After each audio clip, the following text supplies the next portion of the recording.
কোনো আসল 3 বছরের সুদ আসলে 5500 টাকা হয়। সুদ আসলের 8/3 হলে সুদের হার কত?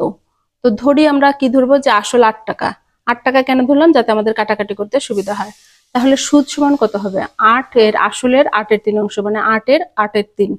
তাহলে কাটাকাটি করলে 8 8 কাটা 3 টাকা হচ্ছে সুদ। সুদ আসল সমান কত?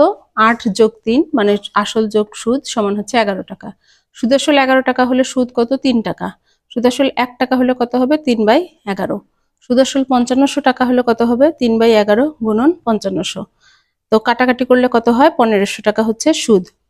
তাহলে আসল কত? 5500 মাইনাস 1500 সমান হচ্ছে 4000 টাকা হচ্ছে আসল। সুদের হার কত হবে? আর সমান হবে সুদ গুণনে 100 আসল গুণন সময়। তাহলে সুদ হচ্ছে 1500, 100-র জায়গায় 100 ঠিকই থাকলো। আসল হচ্ছে 4000 আর সময় হচ্ছে 3 বছর। তাহলে কাটাকাটি করলে এটা হয় কত? পার্সেন্টেজ আমরা দিয়ে দিলাম, যেহেতু সুদের হার নির্ণয় করব। তো সুতরাং পার্সেন্টেজ দিতে হবে। তার সুদের হার হচ্ছে এটা কাটাকাটি করলে হয় 12.5%, অর্থাৎ সুদের হার হবে 12.5%।